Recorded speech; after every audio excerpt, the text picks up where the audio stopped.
जय हिंद दोस्तों। आज हम बात करेंगे यूपीएससी इकोनॉमी के एक टॉपिक का जो है करंट अकाउंट डेफिसिट और करंट अकाउंट ट्रांजैक्शन, जो आपको रिसेंटली यूपीएससी के करंट अफेयर्स में भी देखने को मिला होगा। तो शुरुआत करते हैं कि आपने हेडलाइन सुनी होगी, जो इंडिया का करंट अकाउंट बैलेंस है उसमें रिकॉर्ड डेफिसिट देखने को मिला है। लगभग लगभग $36 बिलियन का डेफिसिट रिकॉर्ड हुआ है। ये पिछले 9 साल में सबसे ज़्यादा रिकॉर्ड डेफिसिट दर्ज हुआ है। और हमारे इंडिया की जीडीपी का रिसेंटली 4.4% है। किस क्वार्टर में रिकॉर्ड किया गया है? सितंबर के क्वार्टर में रिकॉर्ड किया गया है। तो करंट अकाउंट डेफिसिट को समझने से पहले हम समझते हैं करंट अकाउंट ट्रांजैक्शंस क्या होते हैं। करंट अकाउंट क्या है? किसी भी कंट्री के बैलेंस ऑफ पेमेंट का एक की कंपोनेंट होता है। अब करंट अकाउंट ट्रांजैक्शंस क्या होते हैं कि जैसे सपोज कीजिए कोई दो कंट्रीज है, इंडिया और चाइना, ठीक है। इनके बीच में क्या हो रहा है? व्यापार हो रहा है। तो इन दोनों को व्यापार करने के लिए किसकी ज़रूरत पड़ेगी? किसी एक फॉरेन करेंसी की ज़रूरत पड़ेगी। इंडिया को चाइना में व्यापार करने के लिए, चाइना को इंडिया में व्यापार करने के लिए। अब इसके कंपोनेंट्स की बात करें तो जो पेमेंट्स कनेक्टेड होते हैं किसके लिए? फॉरेन ट्रेड के लिए, वो किस में काउंट किए जाते हैं? करंट अकाउंट ट्रांजेक्शन में काउंट किए जाते हैं। या फिर सपोज कीजिए इंडिया ने किसको लोन दिया है? नेपाल को, श्रीलंका को, भूटान को, कुछ ऐसी गरीब कंट्री है जिन्होंने लोन किया है। तो उस लोन पर जो वो इंटरेस्ट देंगे किसको? इंडिया को। या इंटरेस्ट इंडिया कोई और कंट्री को देगी, अमेरिका से लोन ले लिया, तो वो सब किसके अंदर काउंट किया जाएगा? करंट अकाउंट ट्रांजैक्शन के अंदर, ठीक है। और करंट अकाउंट ट्रांजैक्शन के अंदर क्या क्या आता है कि सपोज कीजिए कोई एनआरआई है, वो अपने फैमिली के मेडिकल एक्सपेंसेस के लिए, एजुकेशन एक्सपेंसेस के लिए क्या भेजता है? पैसे भेजता है, ठीक है। तो उसमें से कुछ हिस्सा जो है कोई एक कंट्री, जैसे अमेरिका में रह रहा है तो अमेरिका रखेगी, किसके टर्म्स में? रेमिटेंस के टर्म में। या फिर इंडिया के अंदर कोई रेजिडेंट है, किसका? कनाडा का, ऑस्ट्रेलिया का, तो यहाँ से कमाकर अगर वो अपने देश लेके जाएगा वापस, तो उसका कुछ हिस्सा उसको किसको देना पड़ेगा? इंडिया को देना पड़ेगा। किसके टर्म्स में? रेमिटेंस के टर्म्स में, ठीक है। और क्या काउंट होता है? अगर फॉरेन ट्रैवल करने जाना है, हमें सिंगापुर घूमने जा रहे हैं, कहीं पर जा रहे हैं, तो उसका जो हिस्सा है वो भी किसके अंदर काउंट किया जाएगा? करंट अकाउंट ट्रांजैक्शंस के अंदर, ठीक। अब मेन मुद्दे पर आते हैं, करंट अकाउंट डेफिसिट। ये होता क्या है? इसके भी 3 कंपोनेंट होते हैं। पहला है ट्रेड डेफिसिट, दूसरा है नेट इनकम और एक नेट ट्रांसफ़र। इन तीनों को अगर जोड़ दें तो एक कंट्री का क्या बनाता है? करंट अकाउंट डेफिसिट बनाता है। अब करंट अकाउंट डेफिसिट में जो मेन कंपोनेंट है हमारा ट्रेड डेफिसिट, वो क्या है कि इंडिया और चाइना का ही एक एग्जांपल लेके देखते हैं। तो चाइना ने हमारे इंडिया के अंदर 200 आर्टिकल्स को क्या किया है? इंपोर्ट करवाया है। और हमने कितना एक्सपोर्ट किया है? सिर्फ 100 आर्टिकल्स। तो किसने ज़्यादा किए? चाइना ने।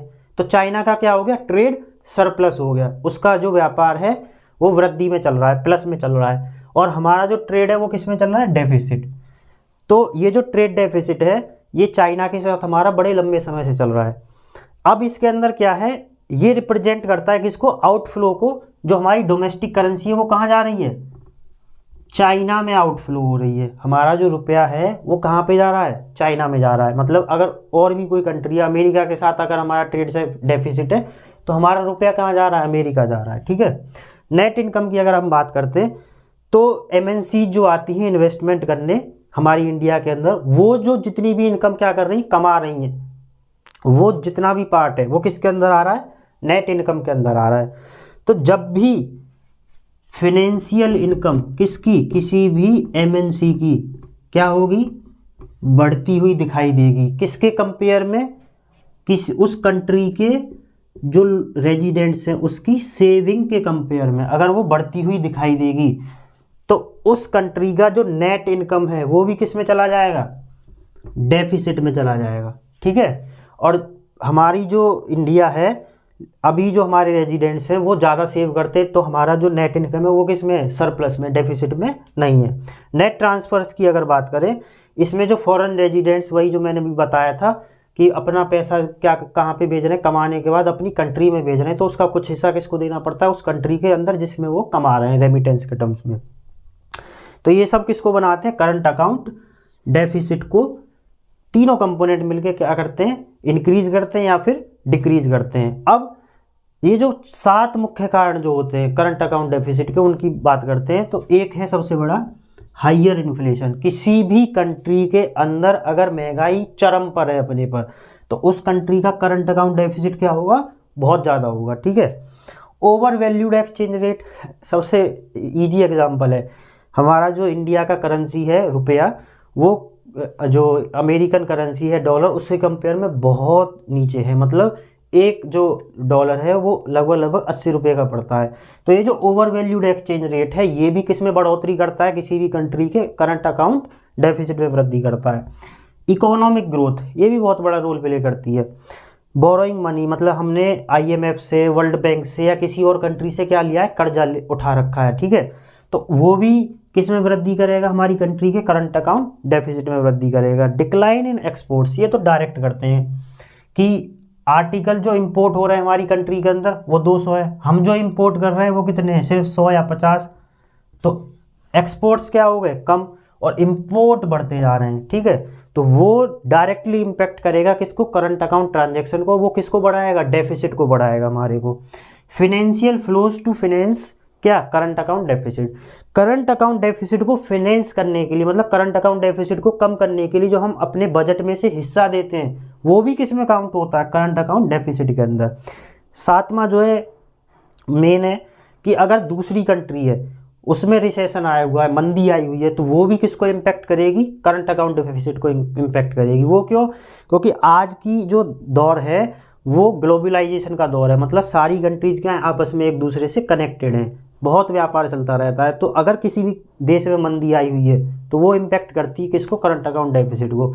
रिसेंटली आपने देखा होगा जो रसिया और यूक्रेन के बीच में युद्ध चल रहा है, उसकी वजह से क्रूड ऑयल में गैसेस के जो दाम है उसमें क्या हो रही है, वृद्धि हो रही है। क्यों, क्योंकि जो जियोपॉलिटिकल टेंशन्स हैं वो हो गई हैं, बढ़ गई हैं पूरे कंट्रीज़ के बीच में, रसिया में, USA में, यूरोप में, यूक्रेन में।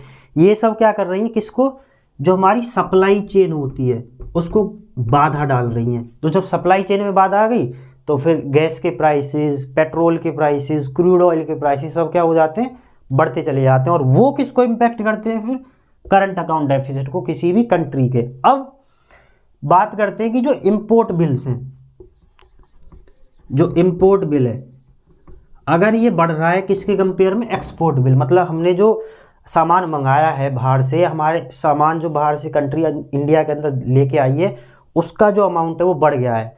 तो ये कभी कभी फ़ायदेमंद भी होता है, लेकिन फ़ायदेमंद किसके टर्म्स में होगा, सिर्फ कि सपोज़ कीजिए हमने रसिया से क्या खरीदा, सुखोई विमान खरीदे, रसिया से हमने S-400 मिसाइल खरीदी।